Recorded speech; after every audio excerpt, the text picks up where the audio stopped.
actually, as Daf Yomi Eruvin go, today's is not too bad. All right, so yesterday's daf was not enjoyable. The amount of food for an Eruv goes with the average person. And we said making an Eruv with raw meat and eggs. We passed, by the way, all that Gemara from yesterday, that's the way we passed in the Shulchan Aruch. Eggs are okay for an Eruv. And raw meat, you have to eat it with other things. Regular meat, you just have to have 2 meals worth. Frozen raw meat?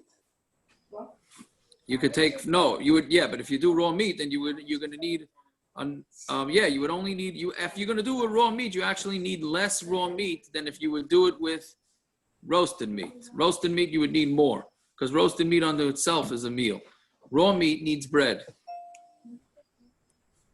Right?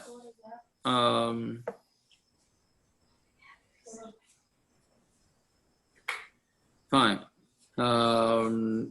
Then making a neder from not benefiting from foods, right? Then we had the difference between saying I'm not having this food, or just saying that I'm not benefiting it from it. If you can use the wine for a nazir, then we said Hananya holds that Beis Shammai says that in order to make an Eruv tchum, you need to bring all your belongings that you're going to use for Shabbos, right?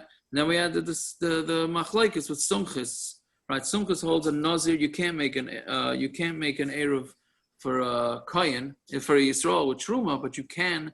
A nazir can with yayin, right? And fine. Then we did the crushed bones. How you walk across the field. How a kohen can make an eruv tchum in a field with crushed bones. So that brings us to here. Rabbi Yehuda Aimer, af pesach kvaros.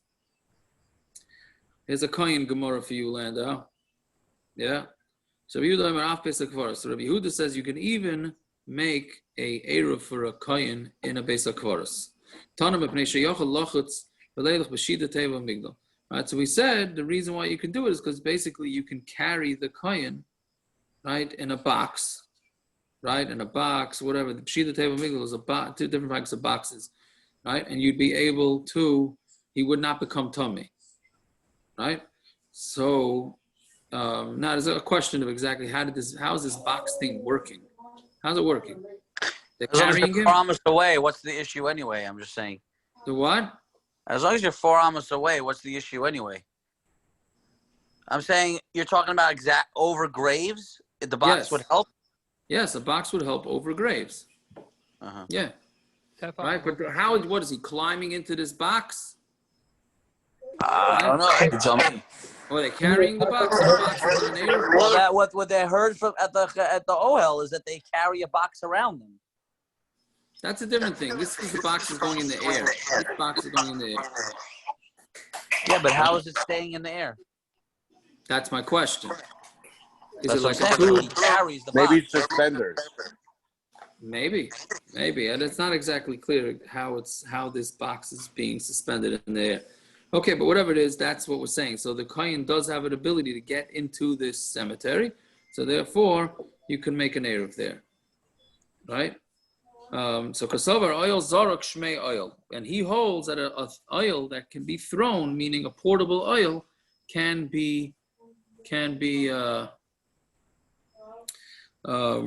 is considered an oil. Uplukta dahani tanai, and it's going in this machlokes tanaim the Tanya.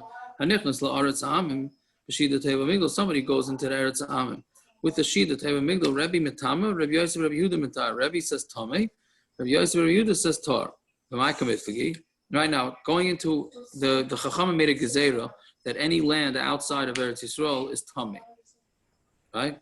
But we're saying, but if you can go in a box through Chutz La'aretz, then you're allowed to. Then you wouldn't. Well, it's a machlok because Rebbe holds you still tamei. Rabbi Yosef, Rabbi Yehuda matar. Rabbi Yosef, Rabbi Yehuda says tar. But my what's a machlok? It's marsavar oil zaruk lav shmei oil. Marsavar oil zaruk shmei oil. They're having a machlok is whether aruk zayil. That's an oil that's being thrown is an oil. Now, the way it has to be is the oil that you're making. The way this works is that basically graves are become tummy up to the sky, right? However, if you have something that can't become tummy and the kohen's on top of it, that will block it. Okay, that will block the tumah, and if the kohen's on top of it, then it's okay. All right, so let's say. So I know no one's a fan of Uman, but in Uman there's an area to walk to the Ohel, but it goes over a grave. So they built a bridge that goes from where the Kohen can go to over the area by the grave, and then you can get to the Ohel. Yeah, so they must have made that bridge out of things that are not makabel tumah, and therefore it's going to be okay. Or maybe because it's an Uman, and Rav Nachman's going to pull you out again anyway, so they didn't care. As long as you go to Rav Nachman after you go over the graves, then you're okay. Exactly. What about the Rebbe's oil where they put the boxes like a dress on the Kohanim? Right. So I'm not sure what's going on by. I'm not sure what's going on by the Rebbe's oil. I don't know, but it's the same sort of concept. But anyway, so the contemporary issue that comes out from this is Kohanim flying over cemeteries. Right. The problem is that or flying on LL with green. That's a different issue. That's the LL issue. Flying by is not really this one, but the issue that here is that if you have a cemetery and the tumah goes up to the sky, right? So is the plane? So the plane is not makabel tumah because it's bigger than 40 saw. It's way bigger, right? So therefore, it's not makabel tumah. So l'chayra it blocks it.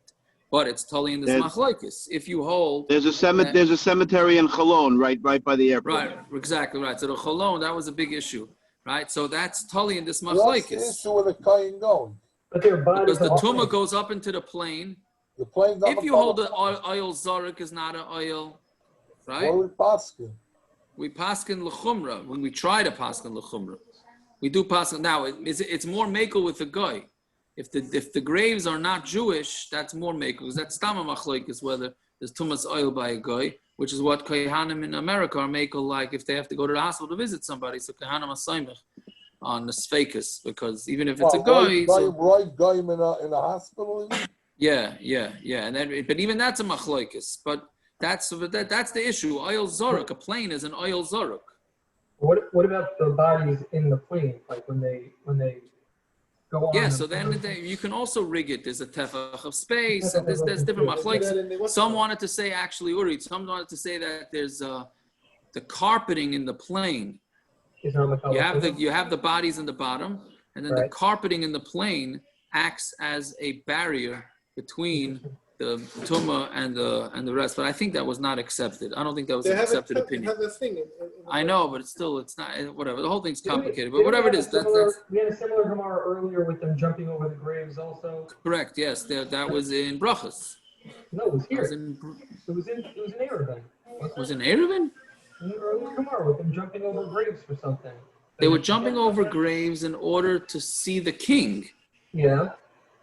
I don't think that was in Eruvin. No, Shabbos. And the Shabbos. You better hope it wasn't in Eruvin. It's much more impressive if it wasn't in Eruvin. It's in Eruvin? It was in Eruvin? No, I think it was brachas. That's pretty good. Definitely wasn't brachas. Wasn't brachas? And the Shabbos or Eruvin. Okay, whatever. I'm trying to be more impressed with you, but you're trying to, you're rebuffing. It's probably as the end of Shabbos. I hear. Okay, whatever. So then it's not so impressive. No, anyways, okay. Okay, so anyway, so that's the machlokes. V'hadatani Rabbi Yehuda Aimer. Now we're on to the next number. Ma'arvin l'kayin tar b'truma tahara b'kever. Right, so you can make an eruv for a kayin who's tahar with truma tahara, obviously, because if it's truma tameya, no kayin is allowed to eat it. So it has to be, but kever. Now kever doesn't mean in a cemetery. Kever means for one grave.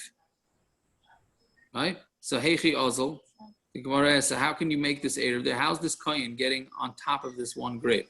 Meaning you left, I guess you took the tombstone and you put the food for the eruv on top of the tombstone. Right? So how's the kohen getting to that food to make his eruv? How is the food not becoming tummy? Right, that's what I mean. I'm sorry, how can he go? He can get to it, but he's going to become tummy and or the food is becoming tummy. Right? So Gemara says, B'shita Teva Migdal. What he did is he put the food inside a box, right? And the box blocks the tumah from going up from the grave. This is just a hacker. He doesn't have to eat it. He doesn't have to get it. This is just a hacker. No, but it has to have the ability. He has to have the ability to get it. What do you mean a hecker? The whole tummy thing you don't see. The whole tummy thing. So no, but you still have to. He has to have the ability to get to the food.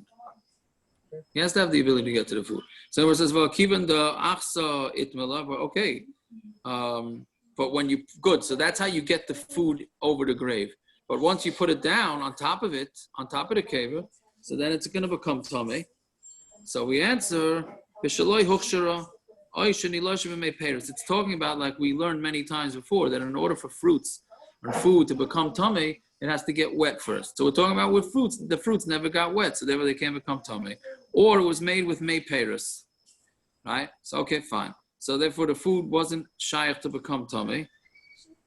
Then it's not an issue. So the vehechi ma'isila, good. So now that how's the kohen getting this food? Right? Meaning the kohen, we said the kohen is on top of this caver in a box. Right? Now you got the food on top of the grave. How's the kohen getting that food from on top of the grave into his box? Right? How can he bring it? So Gemara answers, he takes a pshute kli'etz, a piece of wood that's not a utensil, that can't become tummy, and I guess it's sort of like a toothpick, a large toothpick, and he sticks it out of the thing, and he gets it. Yeah, but that piece of wood makes an oil over the grave, right? Yeah. And then it's gonna go into the kohen's hand, and then the kohen's gonna come tummy that way. So we say no, the ma'isila achori, he brings it with the end of the wood. It's less than a tefach thin, so therefore less than a tefach thick. It's as thin as a tefach. It's thinner than a tefach, so therefore that doesn't have the koyach to make oil. Yeah. So basically that's the case. Yaakov, you wouldn't know about it, but there are certain Hungarians, when they have yahrzeit or Akamas Matseva, they bring the schnapps and cake to the base of Chaim. Oh yeah? Yeah. I hear. Okay, so so then those guys left it there so somebody can make an Eruv. So this is the way the Kohen gets it. Okay, so now, I don't know if anybody's going to chop what my kasha is going to be on this, but again, what's the case of a Kohen going on top of a caver? He's in a box. He sticks his hand out with a thin piece of wood that's not too thick, and at the back of the wood, in order that and it has to be fruit that never became hefshel l'kavod tumah. The same one you had yesterday. Right? And yesterday, the Gemara had a kasha that this is the case that you pick. How could he answer? Now, how about this case? Right? I mean, this is about as common as I don't even know what. Right? He's walking around with a box and a fork to take out the food that's not extra tumah. Okay, but I'm saying the Chabad friends of Simon made it very nogay because they made this thing with the box by Montefiore with the Rebbe. Every kohen in New York goes there. Yeah, I never heard in my life a kohen going to a cemetery. Now in the Chabad, every kohen goes to the cemetery. Yeah, I Taka should look into what the pshat in that is. But Anyways, what's the pshat in all of this? Like, how does this even mean? Like, come on. Like, I don't really understand. Oh, now you're already getting into a deep question, right? Like, how do you understand? It goes up this way. It doesn't go left or right. It goes up and then this way. It goes, and it stops, and it's like it doesn't. I know Hanami. I don't know. Up, down, left, right. All no, it doesn't go left or right. It just goes up. No, it's not Harold. He's asking, how does the tumah go? What's the pshat in tumah? It goes up. It doesn't go to the sides. Only straight up. I don't know. Yeah. This is a shem. If we do mishnayis, it's only mishnayis though. So, yeah. You're saying an oil that doesn't have a roof in one part of it, you technically a kohen could stand in it? Theoretically, if it has no roof, or if even there's a big opening in the roof that we had yesterday. One part of it. No, the oil has a roof, but there's one part to the side where there's no roof, so it's not really an enclosed building on that part. Yeah, I guess. Sounds like it's fine. Yeah. Anyways, so now the Gemara says, if that's the case, then my time with the Rabbanon. So how come the Rabbanon hold that you can't do it?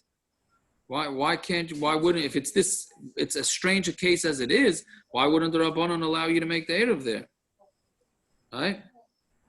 So kasavar also liknois bayis b'surya hano. A very interesting teretz.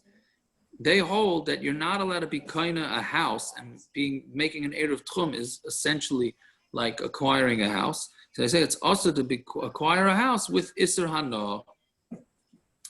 Right now, a grave is also bahano. Right.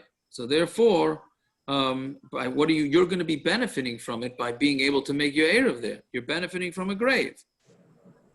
Right. So what does that's why. mean? What does hana mean vis-a-vis a grave? Does that mean walking on it? Oh, so yeah, very good, very good. I think, everybody says, oh, don't step there, it's on a grave, right? I think that's the reason why. It's not because of, it's not because of bizayin, it's not because of tumah and tari, you're in a cemetery. It's because you're getting hana from a grave. I'm pretty sure that that's the reason. But here, you're getting more than that. Here, you're being able to make an eruv tum because you're leaving your food on top of a grave. So it's not covered meat. It's not a covered meat. I don't know if it's a covered thing or not, but it's certainly. I think it's a hana thing. That's what I remember seeing once. Is that what why saying, when all the Vildachayas are pushing by the thing, then they have no interest in being on the grave? That's why they have no problem trampling all the other graves? Well, because it's not a hana for them? I hear. Okay. Well, maybe the Gemara's teretz will actually answer that. But anyways, what's the ma'isa with your father?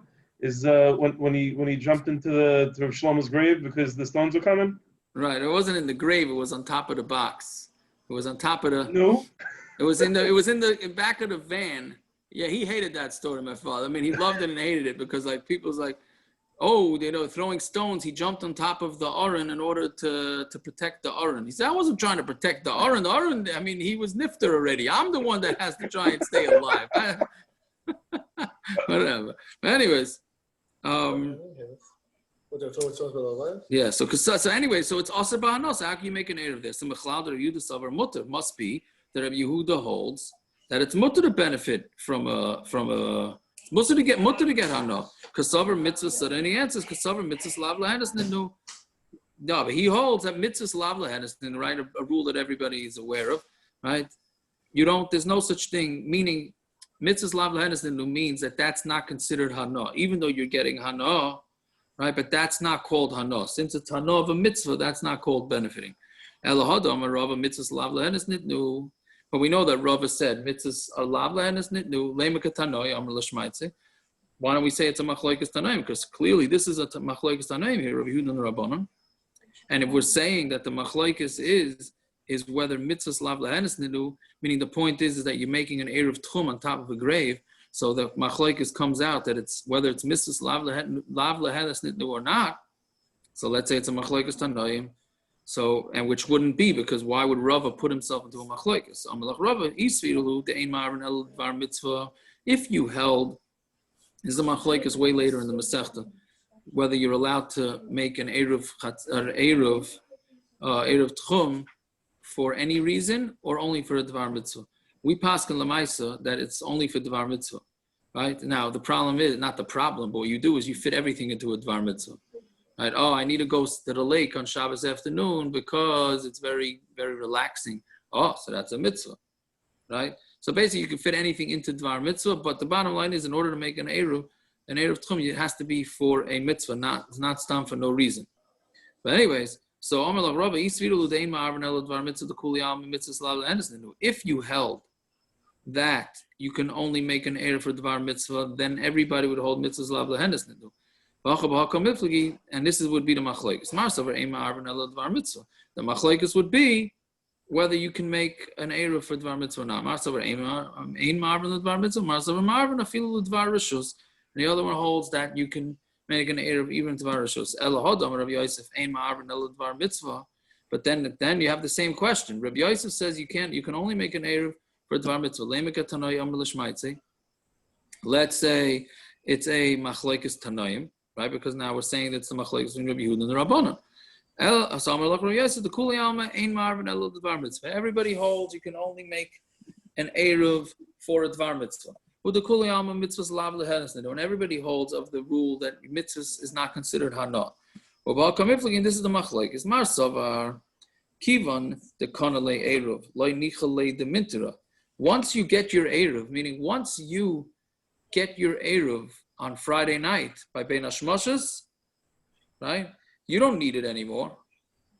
You don't care if some animal comes and eats it. So therefore, you're not benefiting from the grave, right? On Shabbos. You are going to want it to be watched, because if you're going to get hungry while you're walking by the grave on Shabbos, then you will get it. You're going to be happy that there's food there, right? So that's basically what that's how we're going to answer up the Gemara. Yeah, because it's meaning he's not getting any benefit from it.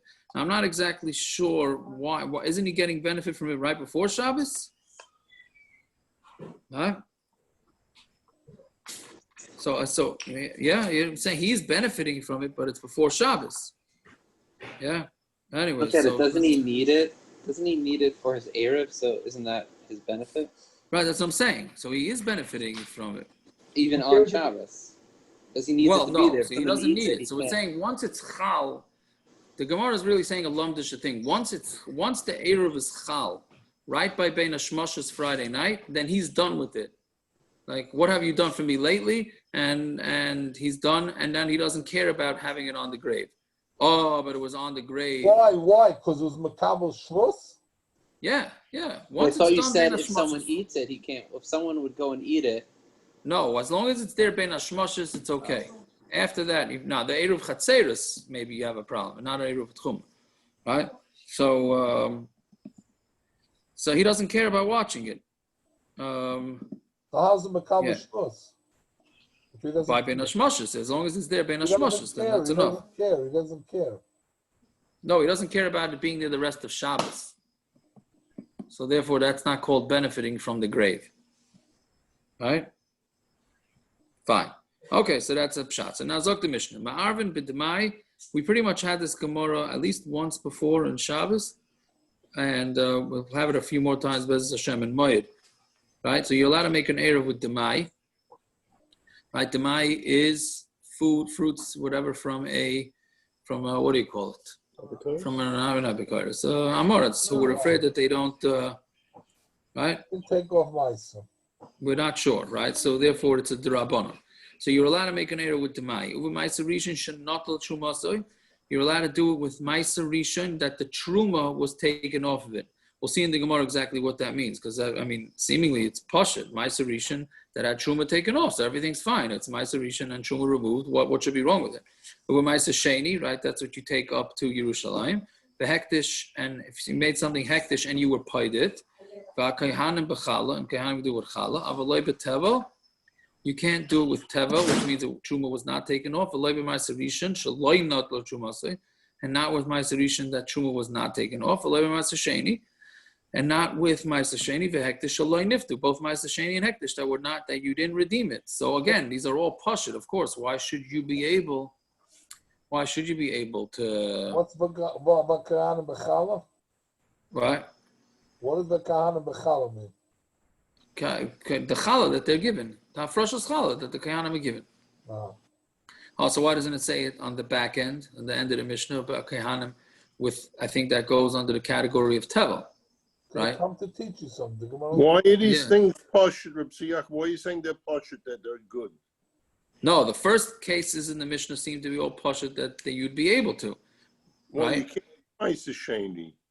No, but it was niftu. Ma'aser sheni sheniftu. You were paid it. Okay, sorry. Right? Yeah, we'll see in the Gemara. The Gemara is going to ask. So the Gemara says, the Gemara, Demai. Why is Demai pashut? Right, that's exactly. No, Demai is not pashut. Right. The Gemara, you just said the first case. Right, Demai, no, the other cases are pashut. Okay. Demai, haloi chazile. How can you do it with Demai? He's not allowed to eat Demai. It's a D'Rabbanan, but you're not allowed to eat Demai.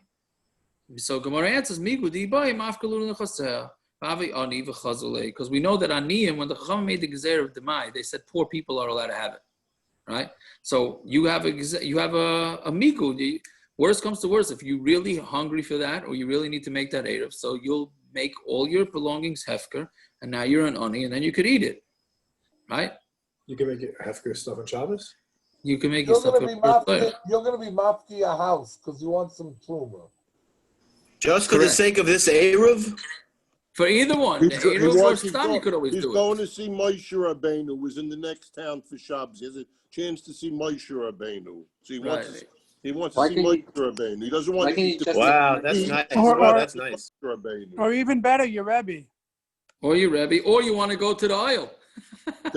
That's what Rabbeinu. That's why I call him Moshe Rabbeinu. He's our Rebbe. Yeah, that's you know what I mean. That's why he got that name.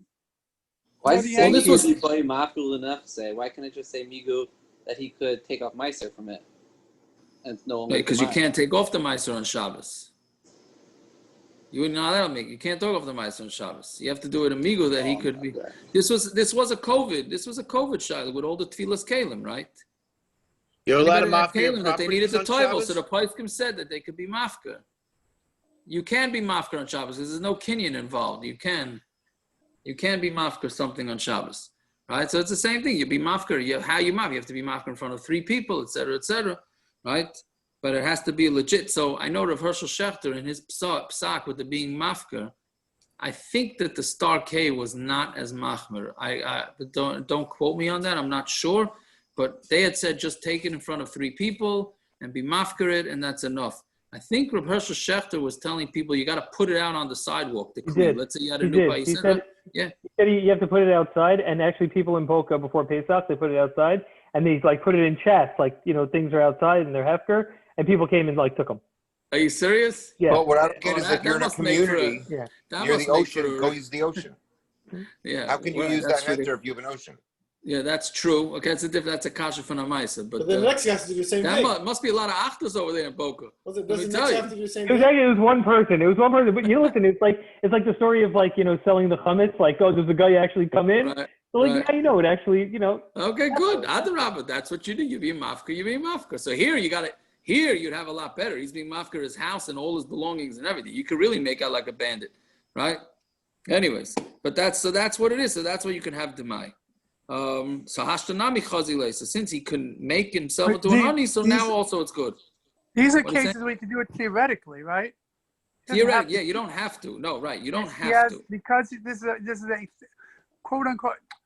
This is theoretical, an option he has, therefore it could be valid. He doesn't have to do that. 100%. Yes, thank you for the clarification. Right. Is that a reasonable thing? Is that'll be told? Meaning, that's what I was asking. Is it reasonable? You're right. That's your Shver's type of kasha. That's your Shver's type of kasha, right?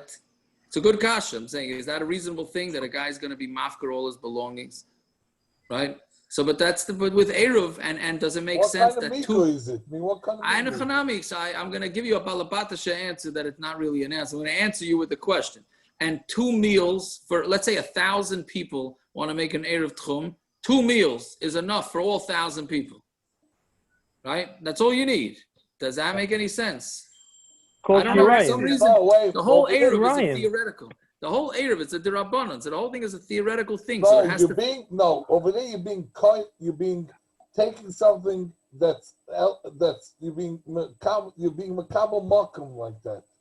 Right. You're being shlos. You're being makabel. You're setting up a shlos. Right. And a shlos is a meal that can be for 2 meals. For 2 people. Yeah. And a chanami, but 1,000 people could be samech on that same 2 meals. We haven't gotten to that yet. It's going to be later on, but but that's the way it goes. So again, the whole thing is Yaakov. You're coming full circle. You're back to how we started this year talking about the avodah zarah. That avodah zarah made enough food for 1,000 people from a herring. Okay. Yeah. Okay, but that's why you have to look at it. Meaning since this thing is a whole derabbanan dika thing, Zev, so then it's memela, it's a derabbanan dika thing. So it's just sort of like things hackers. That's what's necessary. So with Demai, since theoretically you have the ability to eat it, that's enough for you to be kind of your shvisa. Okay. I don't know. So your question's better than the answer. Yeah. The Tanan, anyways, the bottom line, the Tanan, machilin says as aniyim Demai, you're allowed to feed aniyim Demai. There's achsanya Demai, and you can feed a guest also. Right, but really that means Rashi says it means chayolos malcha Yisrael. Yeah, so Rashi was a tziyoni. Yeah, the chayolos malcha Yisrael. Right. What? Why? I hope he was a tziyon. Sanya Demai, right? So, right? Soldiers come, you have to feed the soldiers. Fine. So Amar Rav Huna, Tana Beishamai Oimrim Ein Machlinis. Tana Rav Huna, Tana Beis. That's the mice with the Mata Ephraim. I've mentioned it a few times. That Rashi is the Mata Ephraim. The what? Which Mata Ephraim? Mata Ephraim, in Broad, when they had a lot of soldiers, Yiddish soldiers by Pesach, they were going to be stationed in Broad over Yontif. So they called the meeting. They didn't have enough food in the town for the town to feed all the soldiers. So Mata Ephraim said, so he's mattering that kidneys. Oh, so said, you're going to feed the soldiers kidneys? He says, no, I'm feeding the Balabatim kidneys. You're giving all your matzahs to the soldiers and you're eating kidneys. right. So that's that's what it is. So the Mela, you can, but here it says you're giving the Demai to the soldiers, though, right? That's wasn't only, wasn't it a couple of parshas ago that we learned that soldiers are allowed to eat Demai? Specifically, like that's the food that they're just allowed to take? Right. We had that. I was in the parshas in the Gemara. In the parshas. It was a couple of parshas ago. Didn't we have it in the Gemara? We had it in the Gemara. Had it in the Gemara. Gemara. Okay, so a couple of weeks ago. Okay, good. You're batting 1,000 tonight. Very good. Anyway, so yeah. So Amar Rav Huna, Tana Beishamai Yomim, Ein Machlin Esaniyim Demai, V'Salam Machilin Esaniyim Demai. So you're allowed to give them Demai. Right? Well, hold on. What's the chiddush of saying that you're allowed to give it to them if we know that they're allowed to take it? No, I don't think there's a. First of all, what I have a different kasha. Rashi says that the reason why you're allowed to give it to them is because they're like aniyim. Because they're not home. Since they're not home, they're like aniyim. So Rashi's really learning that they're like aniyim, which comes out also that means the yeshiva guy is also an ani. So l'chayra, the yeshiva guys come to your meal. Pasnish to give him demai. I don't know. Okay. Try it. Get some yeshiva guys. Say, hey, you're away from home. You give him I don't know. Anyway. Today it's not a raya. No yeshiva guy knows what my is. Yud Zayin Base? Yeah. In Eruvin? Yeah. Okay. Fine. Very good. Fine. So then, Ma'aser Rishon Shenat L'Shumase. So again, just out a hakdama of what's the order. So the first thing you have to do is you take off Truma Gedoyla, it's called, to the Kohen. That's either a 40th, 50th, or 60th. So let's say call it a 50th, that's 2%. 2% goes to the Kohen.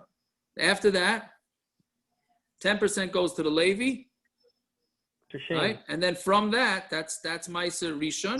Then from that, the Levi has to give from his 10%, he's got to give to the Kohen. That's called Chumas Ma'aser, right? Truma Gedoyla, Chumas Ma'aser, that's what it is. So what happened here is that the Levi, Lamaisa, is losing a small percentage. Let's say the Levi would jump the gun and he would take his Ma'aser before the Kohen takes his Truma. He's going to save himself 0.2%, right? He's losing out because he's only getting 10% from 98%. But if he jumps it and he takes 10% from 100%, so he'll save himself 0.2%, right? So this guy, there are such people. I would imagine there were, because we have many Mishnayos that discuss these people, right? So anyways, Pshita. So listen, if they had to put locks on the tzedakah, they had to put locks on the tzedakah boxes in the base of Mikdash. You know what I mean? So I guess we got these type of people around. So anyway, Pshita. These people occupy a lot of rabbis' time. It's very good, right? That's what they say. The rabbi's time gets what is it? 10% of the people take up 60, 70% of the time, or whatever it is. 80-20 rule. Was that the 80-20 rule? There you go. So Pshita. That's like an inventory thing. Anyways, so Pshita, so it's Pashit, Ma'aser Rishon, and the new Truma was taken off. Everything is great. The Ma'aser Rishon was taken off. The Truma was taken off. So we say, Lo Tzricha, no, Shekdimo b'Shiboilin. He jumped the gun, and he went while it was in Shiboilin. That's an important point. In Shiboilin means when it's still out in the field, it has not yet been brought into the silos. He jumped the gun, v'not lo mimenu Trumas Ma'aser, v'lo lo mimenu Truma Gedoyla. He took from it Trumas Ma'aser, right? Which is to the Kohen. But Truma Gedoyla was never taken. Okay, again, the first original Truma was not taken. He took his Ma'aser, he gave from his Ma'aser to the Kohen, but the original Truma wasn't taken. Now, can you eat from this food or can you not eat from this food?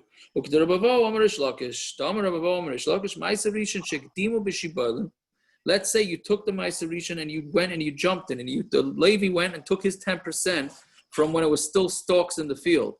Pater mi Truma Gedola. Then Truma Gedola is out. He does not have to give the Truma Gedola, which is really what should have been taken off in the first place. The 2% that's supposed to go to the Kohen. What? Who doesn't have to give it? The Levi? Yes. The Levi owns the field also. You're saying? No, he got the Meiser from he can't go take the Meiser, but I guess he got the owner of the field to give him the Meiser. He never gives Truma Gedola. The Levi wouldn't have been giving the Meiser. Truma Gedola, right? But the Levi has to give Trumas Meiser on his. Yeah, but he wasn't going to be giving the Truma Gedola anyway. He jumped the gun and he took. So he doesn't have to give Trumas Meiser, not Truma Gedola. No, Truma Gedola he doesn't have to give. Okay. The Baal Bus doesn't have to give Truma Gedola? What? No, the Levi came, knocked on the Baal Bus's door. He took his Meiser. The Levi knocked on the Baal Bus's door. He said, "You mind if I go get your Meiser right now?" Right, and he took his Meiser. Right, and he took the Meiser before Truma was taken off for the Kohen. Right, so who doesn't have to give Truma Gedola now? Now that's it. You're potter from Truma Gedola. The Baal Bus. Who? The owner of the field is potter from Truma Gedola? No, the Levi. No. The Levi never had to do Truma Gedola. He's doing Trumas Meiser. The produce that the Levi took had a chiyuv of Truma Gedola on it when it was in the field. Okay, you're saying in addition to the Trumas Meiser, that little percentage he doesn't have to give Truma Gedola. Okay, correct. Got it. Correct. From that little percent that he saved does not have to go. That he doesn't have to take it off. Why? Because it says again, the Levi, since by jumping the gun and taking off the Meiser before, then that grain, which never had any, meaning all the grains have to have a 2% given to the Kohen, right? It's got to have 2% given to the Kohen. So this Levi, by jumping the gun and taking that 10% from that 10%, right? Then he doesn't have to. Then he doesn't have to give Truma Gedola. So we're saying here that, well, let's see. So what's a pshat? Because it says Vari Meiser Mimeno Trumas Hashem Meiser Mino Meiser. That's what the pasuk says. You have to give Trumas Hashem. It's Meiser from Meiser. Meiser Mino Meiser Amarti Loch. I said to give Meiser from Meiser, right? Which is the Meiser that had, right, the 10 of the 10. But like Truma Gedola, Trumas Meiser Mina Meiser, but not Truma Gedola and Trumas Meiser from a Meiser. You only take off Meiser. You don't take off Truma Gedola from Meiser. Truma Gedola is supposed to be taken off first and then Meiser. If the Meiser was done first, then you bounced out the Truma Gedola. Well, again, Truma Gedola is what? If the order is supposed to be Truma Gedola and then Meiser. If you went and took the Meiser off first before giving the Truma Gedola, then you have now pottered it from Truma Gedola, and it's Xeris HaKosa. What about there's Trumas no Meiser? that needs. So what does it say? V'lo Truma Gedola or Trumas Meiser Mina Meiser? What? V'loi Truma Gedola, Trumas Meiser. Is he potter from everything? What? Is he potter from everything if he took it first? No, it means you don't do both. It means you don't take both off. You only take off one. Right? So the pasuk says you don't take off truma. You only take off Truma Gedola first. If you took off Meiser, but you don't take off Truma Gedola. So why does it have to be only when it's in the field? Why not when it's in the silo too? The pasuk doesn't differentiate. Pasuk says you don't take off Meiser, you don't take off Truma from Meiser. Good. So what's the difference where it happens? Even if you did it in the Kri means once it was piled up and it's in the silo. You, the pasuk says, it says from all your Meiser you should give Truma. So therefore you see that you do give Truma on Meiser. So the Gemara says the obvious question, Mari. Okay, so who says which one is which? Meaning we have one pasuk that says you do take Truma off of Meiser, and another one says you don't. So we're answering that the one that says you don't have to take it off, that's when it's still in the field. And the one that says you do have to take it off, that's when it's in the silo. So Gemara says, who says maybe it's the opposite? Mari Isa. So the Gemara says, Hai Idgan for the Hai Lo Yidgan. No, one is considered grain and one is not considered grain. Right? So once it's part of once it's gathered and in the silo, so then Mamela, that's already considered, the grain has already the din of grain on it, and therefore you would have to take it off regardless. Yeah? What is it not considered grain? What? When is it not considered grain? When it's out in the field. Why? When it's out in the field, it's not considered. Why? Because it's not ready to eat. Right? It doesn't meaning it's still in. Not ready to eat, or it's not edible. It's edible. Well, no, it's edible. It's edible. Then why is it considered dagar? Because it's not yet in the chiyuv of trumas mai. It didn't yet reach the chiyuv. The chiyuv only happens once you put it into the silo. What do you mean? If I put it on the side, I can't. If you're sitting in your field and you're working your field and you decide you want to take a bite of an apple, you don't take trumas and meiser off. You just take a bite out of the apple because it's not yet chayiv in trumas and meisers. Once it goes into the silo, then it becomes chayiv in trumas and meisers. Then it's a thing, right? But again, that's not exactly the right example because here we're talking about once it's there, it's getting ready to be taken, but it's not yet taken. That's all, right? What were the two psukim, and why does one mashma grain and one's mashma? Oh, so I'm not so sure where the Gemara is getting that one is mashma grain and one not. Well, Rashi, the word in Rashi High says it. It says ikdimu b'kri idgan, the kima the nikra dagon nasa tevel truma. Once it's called grain, then it has the din of tevel. Meaning, again, you take it out from in the field. It's doesn't yet have a din of tevel. Anyways, the point is that that's the chiddush is that you are allowed to take this food and use it for your Eruv. Right? Fine. Now, Ma'aser Sheni v'Hektish Niftu. What's the chiddush of that? They were paid it, of course, right? You had your 10 apples. You put it onto money. The apples lose the kedusha. Why can't you use it for your Eruv? Right? Pshita. No, because we know that the rule is that you have to add a fifth. Right? You have to add it when you're being paid. Meaning, so let's say it's 10 apples. So you really have to add on to it 2.5 more. Meaning, let's say the apples are worth $1, right? So you got to add on $1.25, right? I know my math. I know you're saying fifth is $1.20. No, it works the other way. It really comes out. It's a quarter. The way we would describe it, it's a quarter. You mean right? it's $10? So you have to what? It's $10. No, a quarter. It was $1. The apples are worth $1. Does it? Apples are worth? You do $1.25. Oh, it's a fifth of the ultimate number. Correct. Very good, doctor. Right. It's right. It's a fifth. It's called milavar, not a milagav. But anyway, whatever it is, you have to add a fifth. What does that mean? Again, what's the meaning? When you say a fifth, right?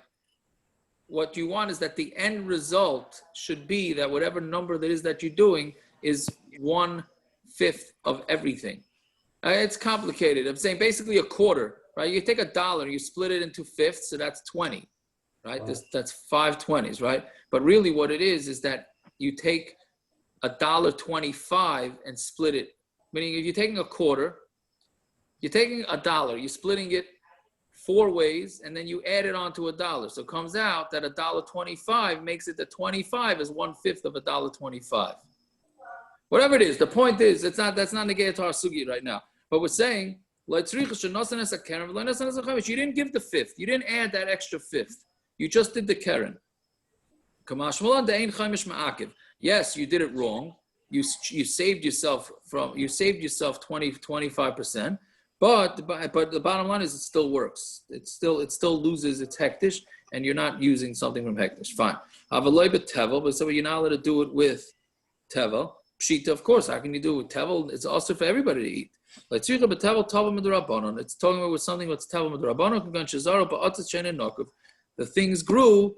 This grain grew in a flower pot that had no hole in it. So therefore, it's only the rabbanon that you even have to take off trumas and meises. Fine. Now we say the opposite of the previous one. Meiser rishon that had no truma taken off pshita. It's pasha that you can't use that. So we say like tzricha shekdimu b'kri. No, we're talking about where you went early in the kri, not in the what's it called? In the shibailin. Here's where you went with the kri. But not the trumas meiser, and you took off trumas meiser, but not truma gedola. And you didn't take truma gedola. Mao the same gedol malay Rav Papa labaya. So you would think it's the way Rav Papa said to Abaya, Kamash Malan Kedashani lay. So no, it was like his teretz that there is a difference between Kri and Shibolim, and if you did it from the Kri, when it's already, if you did this shtick, taking off the Maisa first, and you did it in the silo, then the shtick doesn't work, and you can't use that for your Eruv. Okay. That's, you didn't redeem Pshita, of course, you weren't paid it. How can you use it? Like you were paid it, but you weren't paid it properly. Why? How do you do that? You did the meiser on top of a coin. Now, Simon is a coin that didn't have any what's it called? What's the word? Currency. What do you say? Didn't have a tzura on the coin. Didn't have a tzura coin, meaning it didn't have a set price. Right? The way it was in Eretz Yisrael in the old days with the phone booth, right? It was an asimon, and they would adjust the price, and they would tell you, okay, to make a phone call today, it's 10 asimon. Tomorrow, it's 20 asimon. Right, depending on who's on strike and who's whatever and who's fighting with who, right? So they could be, they adjusted it, but the asimon itself had no surah. It wasn't like a quarter, like you go into the store and buy something with the asimon. They adjusted it. So let's say you paid your meister and your hekdesh onto that, right? So again, shita it's pashal. You paid it, but you didn't do it properly. Meister shepada al gav asimon. Meister is talking about you put it onto an asimon. You have to wrap the kesef, that's a literal type, right? Kesef sheyesh olav tzura. We're taking a play on words, and we're saying that it has to have kesef, that has to have a tzura of a denomination. That's the word I was looking for. It has to have a denomination on it, right? Hekdesh shechilu al gav karka. And what about hekdesh? Yeah, you put it onto karka. You can't be makdish. You can't be paid the hekdesh onto ground. You have to be paid the hekdesh onto something tangible, not onto the ground. But so that's the chiddush. That even if you did do some sort of pidyon, since you didn't do a proper pidyon, then it's a problem. Fine. Next Mishnah. Why do you have to be poded not on the ground? Why can't the ground work for that? I think it's just it's a drasha from the pasuk, right? Rashi says, "B'mekadesh sadeu ksiv Yosef chamishis kesef erchot." It's kesef. It has to be kesef, not karka. Right? So there's a cost of how you do that. Now, that next mission, this mission also interesting mission. Yeah, somebody want to say something? Okay, so let's say you send your Eruv with a cherish or a deaf person and a shaita or a katan, meaning you're too lazy to walk the 2,000 amas Friday night, so you get the kid to do it, right? Or you take a guy who's not religious and you ask him to bring the Eruv out 2,000 amas. Ain't no Eruv, then the Eruv is no good. But if you tell somebody else to be makabel the Eruv from these guys, then it is a kosher Eruv. Right, which is very interesting. Meaning, you can't use these guys for an Eruv, but you can go tell somebody, by the way, I'm sending you my Eruv, right? You ask the guy in the neighboring town, I'm sending you this Eruv, make sure you take it from this guy. So then that would work. So Gemara asks, so cotton loy, you can't do a cotton? Cotton can't do it. We said that a cotton is allowed to collect the Eruv. Now that's talking about by the Eruv chatzeiros, where you have to go get a piece of bread from everybody that's going to be part of the Eruv, right? So you can ask a cotton to go gather all the Eruv. So how come you're allowed to do that? Maybe he's not trustworthy. Like kasha kam Eruv b'tchumen, kam Eruv says that's not a kasha. One is Eruv tchumen and one is Eruv chatzeiros. Very interesting machlokes here. What's the difference between Eruv tchumen and Eruv chatzeiros? So Rashi says, by Eruv chatzeiros, all the kid has to do is collect bread. He's not really doing anything. Everybody has to combine each other with bread. So you send out a kid to take the bread, right? But by Eruv of Tchum, he's being kinda shvisa for you. He's acquiring a place for you to live Friday night. If that's the case, a kid can't do kinyanim, right? That's the way Rashi learns it. Tosfos learns it. No, a kid's not trustworthy. Right? You can't trust the kid to do it. Now the question is, what happens if you watch the kid? Does that work? Meaning you have binoculars and you're sending out the kid to bring the food out 2,000 hours. So good. So if you go with Tosfos, and the shot is that there's nothing wrong with the reason why a cotton doesn't work according to Tosfos is that you don't trust him. Good. So if I have a video camera on him, I give him a GoPro, right? Or I have binoculars, then l'chayra, that should work, right? This is the din by Tfilas Kalim. You're not allowed to cut. I was I was just going to say that. I was going to mention that. The Tfilas Kalim, the same thing comes up. Exactly. Very good. Right. So by Tfilas Kalim, you're not allowed to. You cannot trust the kid to be Tfilas Kalim. But if you're standing there and you watch the kid do it to see that he did it, then it works. Meaning there's no kavana by Kalim. Right, let's say you're walking near. You can send a guy to do it. What?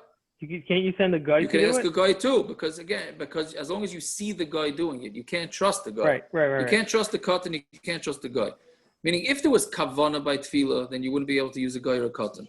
But that's not what it is. Tefillah just needs to fall in, right? If you happen to be walking by a mikveh and your knife drops into the mikveh, you pull it out, even though you didn't do a kavana, it's okay, right? So that's why if you watch him, it would be okay. But according to Rashi, even if you watch the katan, it doesn't work. He can't be kind of shvisa for you.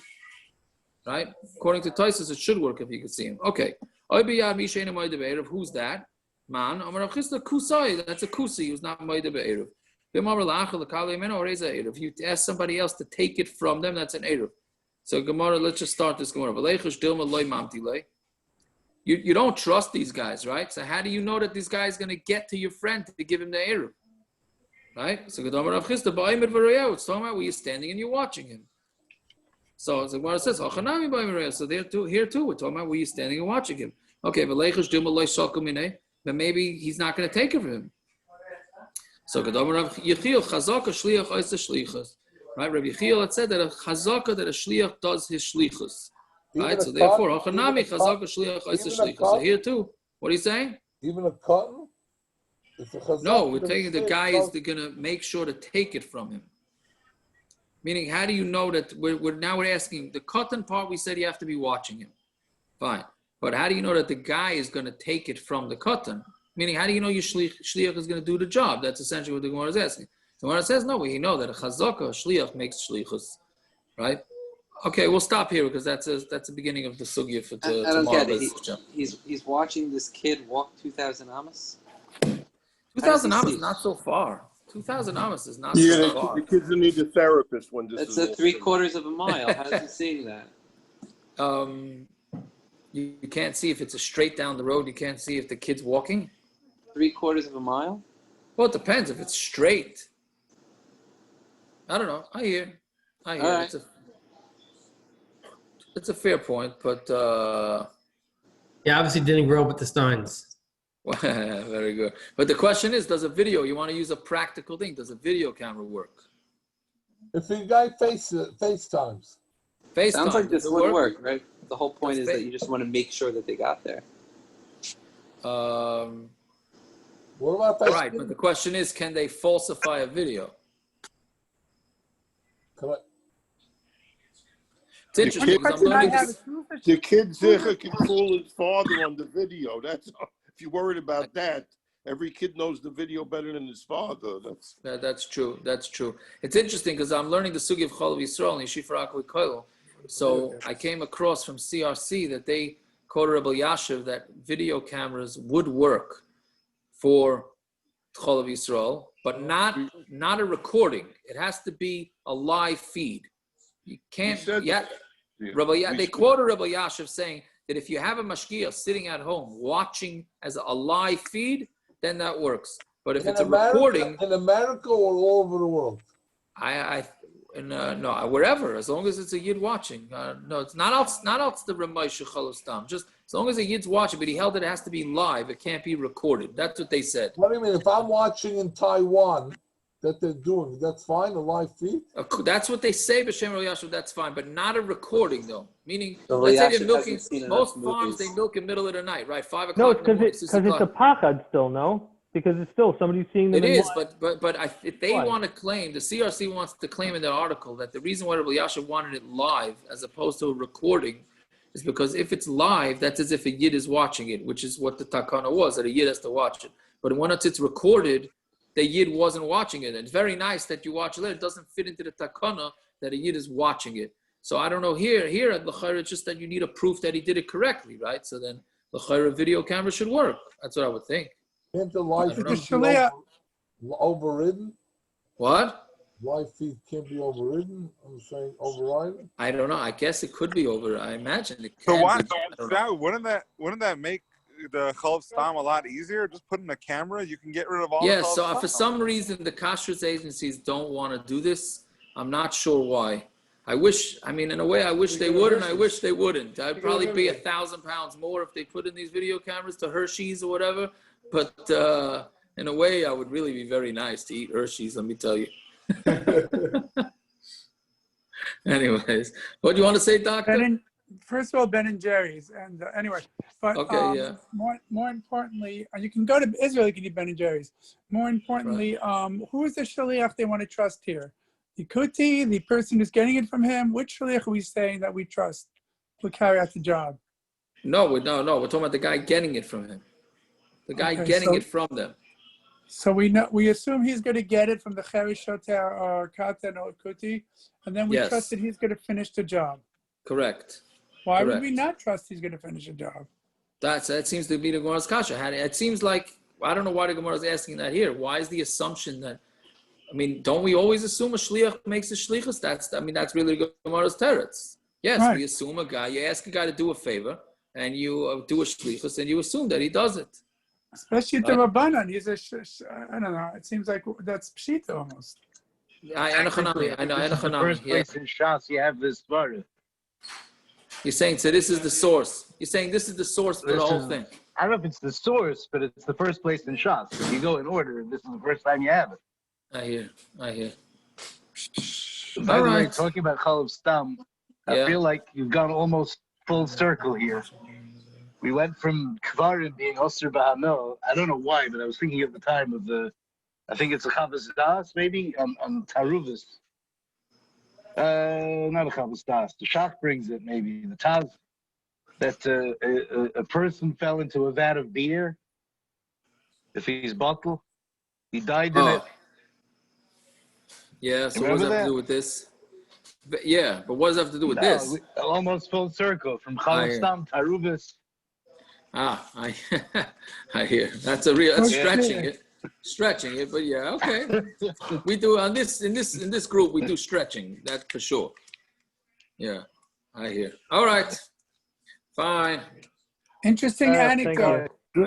Interesting anecdote. There was a person who many years ago, without mentioning the town and the situation, but he was for financial reasons, he wanted to have his eatery open on the Jersey Shore 7 days a week. So he actually got a heter that the camera was watching him. So he was watching the people with the camera on Shabbos, and I don't remember the financial situation. He might have had a partner, I don't remember, but they actually were using, this was very innovative in the 1990s, they were using a video camera as the shomer, if you will, for the kashrus, and maybe even because there could nobody be there on a Shabbos because the place was outside the Eruv, was on the Jersey Shore.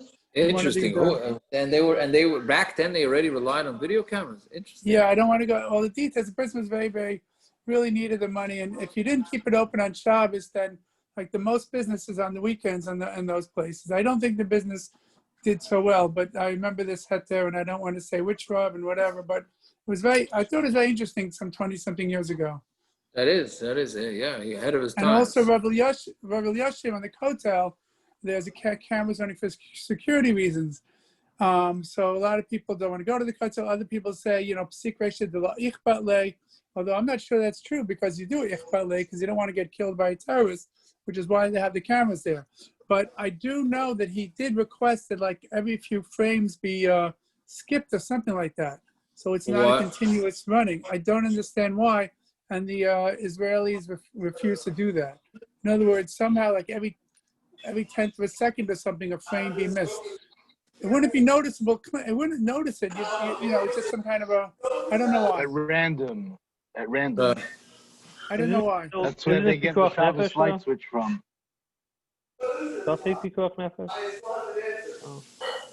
I get maybe that was a pshat.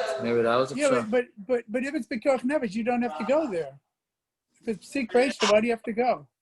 Meaning it's lo nicha le. It's not nicha to Mid who's going to the kosel. It's nicha to the security guards who they're getting it for Pekuach Nefesh. For me, the person walking it doesn't. Get shot.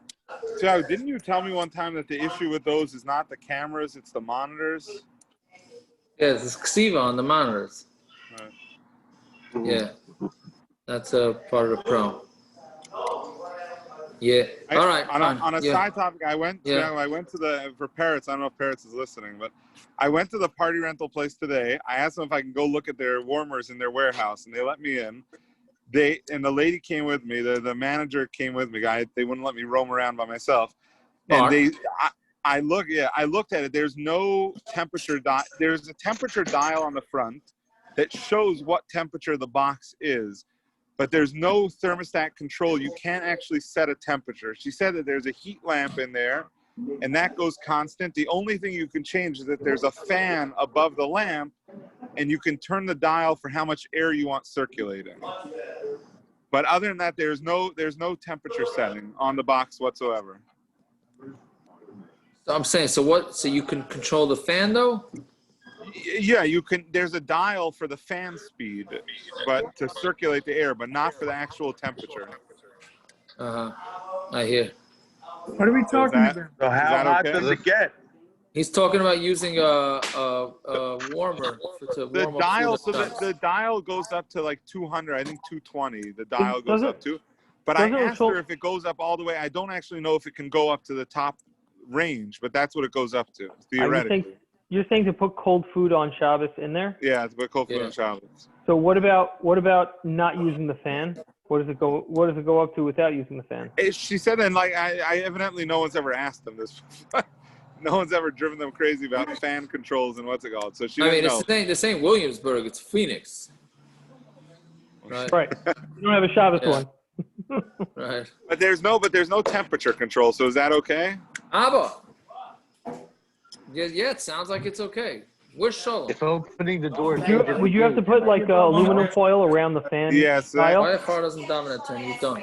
No? They didn't catch it. He missed it. It's minus 9:30. What do you say? Would you have to put like aluminum foil around the dial You could run of to the fan? Because that could change the temperature, and that's your blech. Well, yeah, but the problem is if it's a blech, if it needs a blech, then it has to be. Then you have the dinim of chazara. You have the isurim of chazara.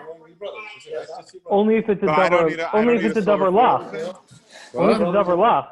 Paris is there or no? No, but even so, there's the isur of chazara. You have the five I don't need a conditions. silver foil thing. I'm saying I don't need to put in silver foil. I would still tell you to put in silver foil. And can I still put in? Can I put in water, or I can't put in water? Can you put in water? Why not? On Shabbos?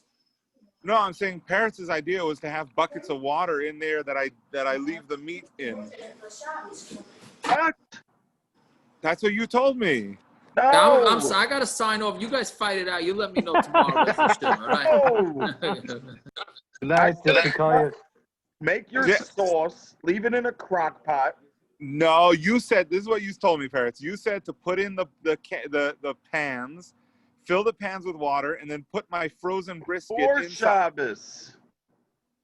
Not on Shabbos? No, Friday night. You wanted to have Why not put it in Shabbos morning also? What? I'm not a guy. What? No, I'm saying why not put it on Shabbos? I'm a wannabe guy. Why not put it in on Shabbos also in the bags? How you allowed to do that? Well, I was trying to get a heter before he ran off. You got the wrong guy, buddy. You what? You got the wrong guy. Hey, listen, you didn't think I was going to get anything out of this. So you still didn't get anything out of this. From what I understand is you confused the hell out of him, and he's just saying, yeah, do it. You know what? No. He's not going to be participating. No, he said why? He said if there's no temperature controls. What temperature control? If it gets hot enough, you're cooking. No, but in how long? He said that yesterday. And how long? New 200 degrees, 8 hours is cooked. I don't know, but I don't know if that's considered cooking. Why don't you just Google it? What am I Googling? 175 degrees. Yeah. How long will it cook a chicken or a piece of meat? I think if you put a chicken in a 175-degree oven, it will eventually get 175 degrees. The chicken will not be edible at that point. Absolutely, it will. You don't agree with me? Nope. You'll dry the thing out. The chicken. I'm willing to bet a whole chicken on it. You're willing to bet a chicken? If I had a whole chicken, I would I'm experiment. willing to take a chicken, put it in the oven, set the oven to 175. Okay. Temperature gauge in it, and let it beep when it hits a certain temperature. Right? What is the temperature of chicken? 165. 165. Okay, and it only has to hit that for 5 seconds. Right? Right. Yeah. In the middle, though. In the middle, not on the end. So set the thing and see what time it goes off. So you're gonna, what's it called? You got to. I don't have any whole chickens. Mine are frozen. It's gonna take 3 days to frost. I got till October 2nd for the bar mitzvah. I don't understand. If you put a chicken in at 175 on smoke, yeah, when is it cooked? No. I think it'll be cooked. I don't think it'll be edible. What does that mean? It's gonna be dry. I don't know about that. But you're still why do you cooking. wrap it? You wrap. That's why you wrap the regardless, it's brisket. still cooking it. So if you have it in liquid, so what? It's dry. Is it cooking? Not a matter of taste.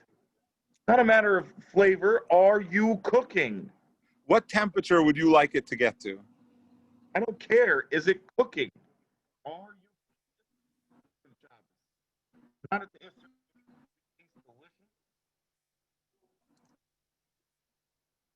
my opinion. Nobody can hear me. I lost it. Hello? You hear what I'm saying or no? For a second. No, I lost you for like the past 30 seconds. To me, the issue is cooking, not making it taste good or edible. Is it cooked? But he was saying yesterday that there's a time limit on the cooking. Not a time limit, meaning if it takes 24 hours to cook, so after 6 hours it's not cooked, then you're not cooking. But if in 6 hours it's cooked, it might not be edible, but it's still cooked. I hear you. I'll tell you. No, I don't. I'll tell you what it is that I know that he's there. Why did I come up with this to begin with? Is that he gave this psak to other people already. That I know at least 2 people who already used these warmers on Shabbos. Yeah, because he probably didn't know what it was. I don't know. I think you have to assume the rabbi knows everything, though. No. The rabbi assumes it's a warmer. When you say a warmer, right? You think it's like those little things you crack. Well, you in Phoenix wouldn't know about it, but you take them out and they keep your fingers warm. Huh? Sorry, I'm trying to talk to my family through the window. Oh, I thought I heard some choice words there. No. They're just behind a window, and I'm trying to signify that I'm in the backyard. They're looking for me. You're like in the nursing homes that we have visits. Oh, you guys still have to do that and not let it come inside? Well, we don't have it inside. We have it outside, but don't ask. Oh, I think I'm still recording. I'll do it after.